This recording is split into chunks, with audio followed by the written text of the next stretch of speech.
ಎಲ್ಲರಿಗೂ ನಮಸ್ಕಾರ. Welcome back to day log with Siya. ನಾನಿವತ್ತು ಸಿಯಾಗೋಸ್ಕರ ಒಂದು ಸ್ನ್ಯಾಕ್ಸ್ ಮಾಡ್ತಾ ಇದ್ದೆ. ಸೊ ಈವ್ನಿಂಗ್ ಟೈಮಲ್ಲಿ ನಾವು ಈ ಥರ ಏನಾದ್ರು ಕೊಡ್ತಾ ಇರ್ತೀವಿ ಅವಳಿಗೆ. ಅದು ತುಂಬಾನೇ ಇಷ್ಟಪಟ್ಬಿಟ್ಟು ತಿಂತಾಳೆ. ಎಗ್ ಐಟಮ್ಸ್ ಆದರೆ ನಮ್ಮ ಬೇಬಿಗೆ ಮಾತ್ರ ಎಗ್ ಅಂದರೆ ತುಂಬಾನೇ ಇಷ್ಟ. ಅದರಲ್ಲೂ ಫ್ರೂಟ್ಸ್ ಅಂದರೆ ಸಿಕ್ಕಾಪಟ್ಟೆ ಇಷ್ಟ. ನಿಮ್ಮ ಮಕ್ಕಳು ಹೀಗೇನಾ? ಕಮೆಂಟ್ ಮಾಡಿ. ಹಾಗೆ ಪ್ರವಿ ಬೇರೆ ನಂಗೆ ರೊಟ್ಟಿ ಬೇಕು ಅಂತ ಹೇಳ್ತಾ ಇದ್ರು. ಸೊ ನಾನು ನೈಟ್ ಟೈಮಲ್ಲಿ ಏನಾದರೂ ರೊಟ್ಟಿ ಮಾಡ್ತೀನಿ ಅಥವಾ ರೈಸ್ ಐಟಮ್ನ ತುಂಬ ಅವಾಯ್ಡ್ ಮಾಡ್ತೀವಿ ನಾವು ನೈಟ್ ಟೈಮಲ್ಲಿ ತಿನ್ನೋದನ್ನ. ಅದರಲ್ಲೂ ನಮ್ಮ ಉತ್ತರ ಕರ್ನಾಟಕ ಸ್ಪೆಷಲ್ ಅಂದರೆ ಜೋಳದ ರೊಟ್ಟಿ. ಆ ರುಚಿನೇ ಬೇರೆ ಅಲ್ವಾ. ಸೊ ನನಗೂ ಬರ್ತಾ ಇರಲಿಲ್ಲ, ಇವಾಗ ತಾನೇ ನಾನು ಕಲಿತಾ ಇದ್ದೀನಿ. ಸಿಯಾಗೆ ನಾವು ಡೈಲಿ ಆಕ್ಚುಲಿ 4 to 5 ಟೈಮ್ಸ್ ನಾವು ಊಟ ಮಾಡಿಸೋದು. ಅದರಲ್ಲೂ ಮಾರ್ನಿಂಗ್ ರಾಗಿ ಸರಿ, ಹಾಗೆ 12 o'clock ಏನಾದರೂ ನಾವು ಬ್ರೇಕ್ಫಾಸ್ಟ್ ಮಾಡಿರೋದನ್ನ, ಹಾಗೆ 1 ಅಥವಾ 2 o'clock ಏನಾದರೂ ಲಂಚ್ನ, ಈವ್ನಿಂಗ್ ಟೈಮಲ್ಲಿ ಈ ಥರ ಸ್ನಾಕ್ಸ್, ಹಾಗೆ ನೈಟ್ ಟೈಮಲ್ಲಿ ರೈಸ್ ಏನಾದ್ರು ಕೊಡ್ತೀವಿ. ಸೊ ಪ್ರವಿಗೋಸ್ಕರ ರೊಟ್ಟಿ ಮಾಡ್ಲಿಕ್ಕೆ ನಾನು ಹೋಗಿಬಿಟ್ಟೆ.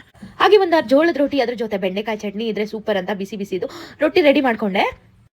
ಅಷ್ಟೇ ನಮ್ಮ ಫ್ರೆಂಡ್ ಕೂಡ ಊರಿಗೆ ಹೋಗಿ ಬಂದಿದ್ರು. ಸೊ ಅವ್ರನ್ನ ಮೀಟ್ ಮಾಡಕ್ಕೆ ಕಾಯ್ತಾ ಇದ್ದೆ. ಅವರು ನನಗೂ, ನಮ್ಮ ಸಿಯಾಗೂ, ಹಾಗೆ ಪ್ರವೀಣ್ ಕೂಡ ಗಿಫ್ಟ್ ತಗೊಬಂದಿದ್ರು. ಸಿಯಾಗೋಸ್ಕರ ಕ್ಯೂಟ್ ಆಗಿರೋ ಬಳೆ, ನನಗೂ ಬಳೆ, ಹಾಗೆ ತಿಂಡಿಗಳು, ಹಾಗೆ ಅವಳಿಗೊಂದು ಗಿಫ್ಟ್ಸು ಮತ್ತೆ ಕ್ಯಾಪ್ ಕೂಡ ತಗೊಬಂದಿದ್ರು. ಗಿಫ್ಟ್ ಹೇಗಿದೆ ಅಂದ್ರೆ ನೋಡಿ, ಅದ್ರ ಚಮತ್ಕಾರ ಹೇಗಿದೆ ಅಂದ್ರೆ ವಾ, ಸೂಪರ್ ಆಗಿದೆ. ಫೋಟೋಸ್ ಎಲ್ಲ ಬರುತ್ತೆ ಈ ತರ. ಸೊ ನಂದು ಮಿನಿ ಲಾಗ್ ಈ ತರ ಇತ್ತು. ನಮ್ದು ಡೇ ಕೂಡ ಈ ತರ ನಡೀತಾ ಇದೆ. ಈ ಲಾಗ್ ಒಂದಿಗೆ ನಿಮ್ಗೆ ಎಲ್ರಿಗೂ ಇಷ್ಟ ಆಯ್ತು ಅಂತ ನಾನು ಅನ್ಕೋತೀನಿ. Have a nice day. Bye.